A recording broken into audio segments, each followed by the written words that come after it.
बिस्मिल्लाहिर्रहमानिर्रहीम इय्याका नअबुदु व इय्याका नस्तईन। तो गाइस लास्ट वीडियो में हमने बीटा ऑक्सीडेशन ऑफ सैचुरेटेड और इवन फैटी एसिड को डिस्कस किया था। उसके अंदर हमने लास्ट टाइम में क्या बनाया था, एसीटाइल कोए बनाया था, वो जो टीसीएस साइकिल में जाके एनर्जी की प्रोडक्शन करता है।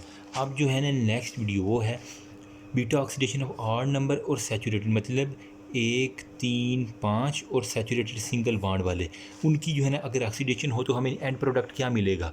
उसमें भी फर्स्ट स्टेप है ओटी, मतलब ओटी ड्रेस होता है ना यार अस्पतालों में, वही, या आउटडोर पेशेंट होते हैं ओटी में, वही सेम कंसेप्ट वही लेना।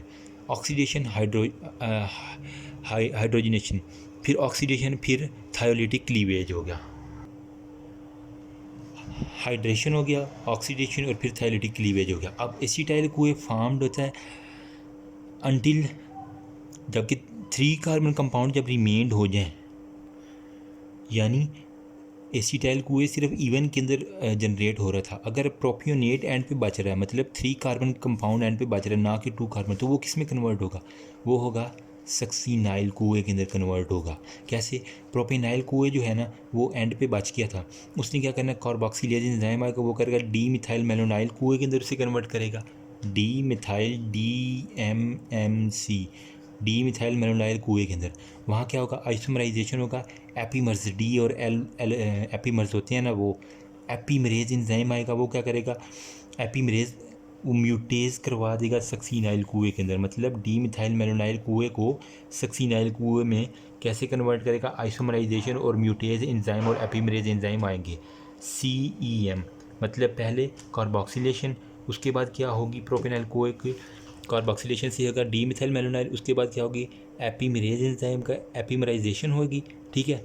उसके बाद क्या होगा, म्यूटेज, CEM, कार्बोक्सिलेशन, एपीमरेज एंजाइम और फिर म्यूटेज। इसके बाद जो है ना हमारे पास सक्सीनाइल कुएं, जो कि एक 3 कार्बन कंपाउंड है, वो बन जाएगा।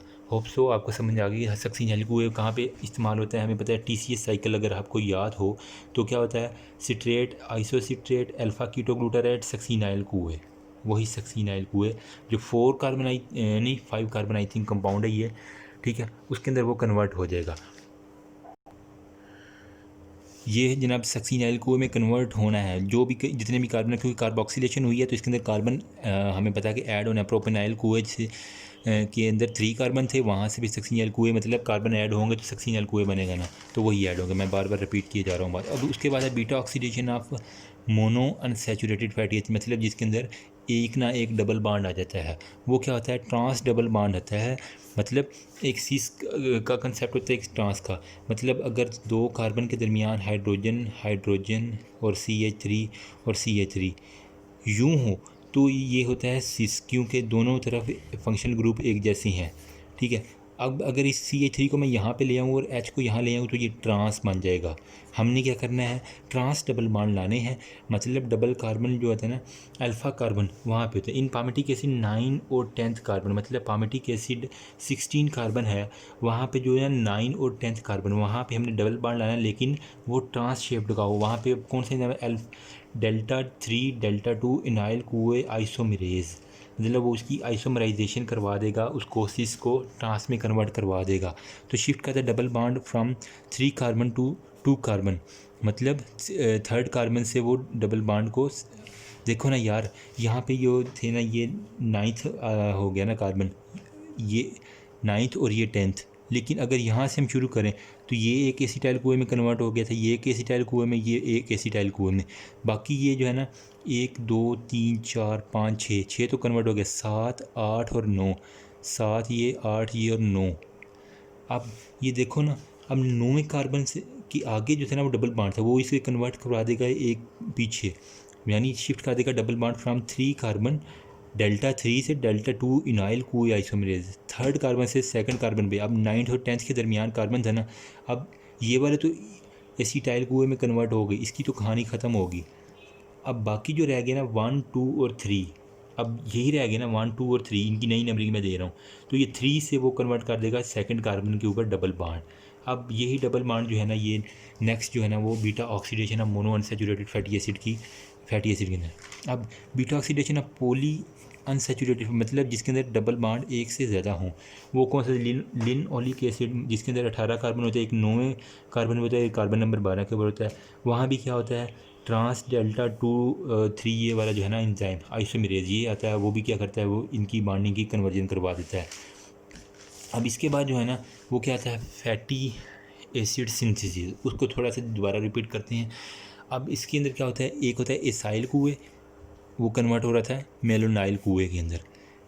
फैटी एसिड सिंथेसिस के अंदर दो थे, सिस्टीन रेजिड्यू था और एसाइल कैरियर प्रोटीन थायोइल ग्रुप इसके साथ है। अब रिसीव क्या करता है, एसाइल ग्रुप फ्राम एसिटाइल कुए, थायोइल ग्रुप ने यह है एसिटाइल कुए को रिसीव करना, ये मैंने आपको सारा बताया। उसके अंदर हमने निमोनिक बताया था सर दर्द, कार्बोक्सिलेशन, रिडक्शन, डिहाइड्रेशन और फिर रिडक्शन, 4 स्टेप जो होते हैं मेन वो वाले में बताए थे। अब वहाँ पे NADPH कहाँ से आता है, एक है हेक्सोज मोनोफास्फेट जो शंट था HMP शंट वहाँ से, या फिर NADPH जो है ना ऑक्जेलो एसीटेट, जब वो मेलेट और फिर पायरोवेट के अंदर कन्वर्ट होता है तो हमें एक NADPH मिलता है। जब हम वो रिवर्स करते हैं ना यार acetic acid cycle TCA cycle, तो उसके अंदर भी हमें एक NADPH मिलता है। दो यानी सोर्सेज है, एक HMP शंट है, एक ऑक्जेलो एसीटेट से जब वो पायरोवेट बनता है।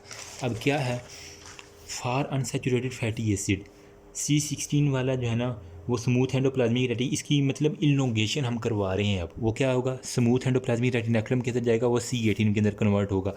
अब मेलोनाइल कुएँ यहाँ पे आए, ये क्या बन जाएगा, ये 18 कार्बन वाला बन गया इसके अंदर। अब इसे क्या, डीसैचुरेज एंजाइम यहाँ पे आता है, काज करता है डबल बॉन्ड बिटवीन 9th और 10th कार्बन, मतलब C16 से C18 आ गया। अब C18 के ऊपर डीसैचुरेज एंजाइम, मतलब ये सैचुरेटेड था, ये भी सैचुरेटेड था, इसको अनसैचुरेटेड बनाने के लिए डीसैचुरेज जो इसको सैचुरेशन को ख़त्म करेगा वो आएगा, वो 9वें और 10वें कार्बन के दरमियान डबल बॉन्ड करेगा।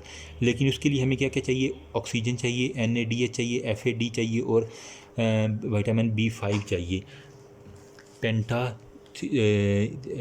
वो इस तरह करके नाम था पेंटा वाला विटामिन, वो B5 विटामिन चाहिए। अब स्टेरिफिकेशन क्या है, फैटी एसिड और ग्लिसरॉल मिलके जो TAGs बनाते हैं ना, इसका मैं थोड़ा सा TAGs का कंसेप्ट दे रहा हूँ।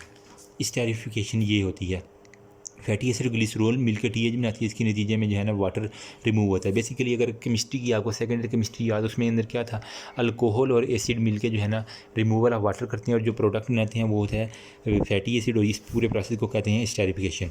अब इसके अंदर जो है ना एक होता है TAGs के अंदर क्या होता है, एक ग्लिसरॉल होता है, ठीक हो गया, और 3 जो है ना वो फैटी एसिड होते हैं। अब ये वाला F1 ये हो गया, F2 और यहाँ पे F3 लगा होता है। F1 जो होता है ना वो ऑलवेज सैचुरेटेड होता है, मतलब उसके अंदर जो TAGs का जो F1 है ना उसके अंदर जो है ना हमेशा सैचुरेटेड होगा फैटी एसिड, T2 के ऊपर हमेशा अनसैचुरेटेड होगा, जबकि F3 जो है ना उसके ऊपर सैचुरेटेड भी हो सकता है, अनसैचुरेटेड भी हो सकता है, वो उसकी मर्ज़ी है, जो मर्ज़ी लगवा ले, ठीक है। ये वाला एक्सेप्शनल है, इसके ऊपर हमेशा सैचुरेटेड होगा, इसके ऊपर अनसैचुरेटेड होगा, 2 पे ऊपर अनसैचुरेटेड, 1 के ऊपर सैचुरेटेड। अब ग्लिसरॉल क्या है, काम ग्लिसरॉल कहाँ से आता है हमें पता है, ये लीवर के अंदर स्टोर होता है, ये एडिपोज टिश्यू के अंदर, एडिपोज टिश्यू एब्डोमेन के ऊपर मोस्टली होते हैं, वहाँ पे स्टोर होता है। अब ग्लूकोज जो है ना ग्लूकोज 6 फास्फेट में कन्वर्ट हुआ, फ्रुक्टोज 6 फास्फेट में, फ्रुक्टोज जो है डाईहाइड्रोक्सी एसीटोन और ग्लिसरॉल्डिहाइड 3 फास्फेट में, और वो फिर वो नेक्स्ट जो है ना वो रिएक्शन सारे का सारा करता है। अब यहाँ पे जो डाईहाइड्रोक्सी एसीटोन फास्फेट है ना, एडिपोज टिश्यू में जो है ना वहाँ से जो है ग्लूकोज एडिपोज टिश्यू में जो है वो कन्वर्ट होगा डाईहाइड्रोक्सी एसीटोन फास्फेट में। अब वो डाईहाइड्रोक्सी एसीटोन फास्फेट वो किसके अंदर आइसोमेरेज हो जाएगा, ग्लिसरॉल्डिहाइड 3 फास्फेट में। और ये जो है ना first receptor of R TAG synthesis, मतलब हमने अगर TAGs की सिंथेसिस करवानी है ये वाली TAGs की, इसके लिए हमें जो रिसेप्टर चाहिए वो ग्लिसरॉल्डिहाइड 3 फास्फेट। बस आपने ये बात याद रखनी है कि dihydroxy acetone phosphate glyceraldehyde 3 phosphate में कन्वर्ट हुआ, ग्लूकोज से ग्लूकोज 6 फास्फेट, फ्रुक्टोज यहाँ से डाईहाइड्रोक्सी एसीटोन फास्फेट बना था ना, ये ग्लिसरॉल्डिहाइड 3 फास्फेट में, ये क्या है, फर्स्ट जो है ना वो रिसेप्टर है फॉर TAGs की सिंथेसिस के लिए। होप सो इसकी समझ आ गई होगी। अब ग्लिसरॉल्डिहाइड 3 फास्फेट जो है ना ये फर्स्ट रिसेप्टर था, इसने क्या किया, फैटी एसिड को लिया और लाइसोफॉस्फेटिक एसिड में कन्वर्ट हो गया। ये मैं आपको सारा बुक से दिखाता हूँ। अब लाइसोफॉस्फेटिक एसिड जो है ना वो सेकंड जो होता है ना फैटी एसिड आएगा, वो क्या आएगा फॉस्फेटिक एसिड में, डाइसाइल ग्लिसरॉल। अब फॉस्फेटिक एसिड जो है ना वो इसके अंदर ना फॉस्फेटिक एसिड रिमूव होगा तो डाइसाइल ग्लिसरॉल। अब डाइसाइल ग्लिसरॉल जो होता है ना वो इसके अंदर मज़ीद एक तीसरा फैटी एसिड आएगा, वो ट्राइसाइल ग्लिसरॉल में कन्वर्ट हो जाएगा। यहाँ पे था लाइसोफॉस्फेटिक एसिड, लाइसो में डाई एसाइल ग्लिसरॉल फास्फेट, यहाँ से फास्फेटिक एसिड रिमूव हुआ तो सिंपल डाईसाइल ग्लिसरॉल, डाईसाइल ग्लिसरॉल के अंदर थर्ड फैटी एसिड आया तो ट्राईसाइल ग्लिसरॉल। अब ये लिपिड ड्रॉपलेट है इन एडिपोज टिश्यू, वाइट होता है और ब्राउन एडिपोज टिश्यू होता है। वाइट जो होता है उसके अंदर जो होता है एनर्जी के लिए इस्तेमाल होता है बीटा ऑक्सीजनिक, जबकि ब्राउन जो होता है ना वो हीट की रेगुलेशन के लिए एडिपोज टिश्यू इस्तेमाल होते हैं। अभी मैं आपको दिखाता हूँ ये सारे का सारा टेबल कहाँ पे है। ये ग्लिसरॉल 3 फास्फेट जो हमने ये वाला बनाया, ग्लिसरॉल इसी की बात कर रहा हूँ मैं, ये वाला ग्लिसरॉल 3 फास्फेट लाइसोफॉस्फेटिक एसिड में कन्वर्ट हुआ। कैसे वो इसके अंदर से मूल है इसाइल ट्रांसफरेज, आपने एंजाइम देख लेने हैं।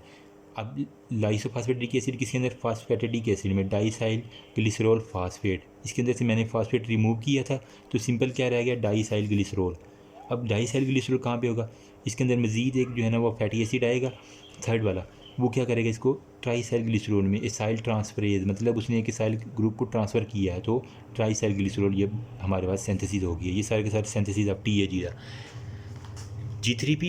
G3P से क्या होगा लाइसोफॉस्फेटिक एसिड, लाइसो से क्या होगा DAG फास्फेट, फास्फेटेज रिमूव हो गया तो डाईसाइल ग्लिसरॉल, डाईसाइल फिर ट्राईसाइल ग्लिसरॉल में कन्वर्ट। बिल्कुल इजी सा है, ये इन्होंने काफ़ी कम्प्लेक्स लिखा हुआ है, मैंने आपको सिंपल ये नाम के साथ आपको शो किया। होप्स आपको समझ आ गई होगी। If you have any query you can ask me. Thank you so much. अल्लाह हाफिज़।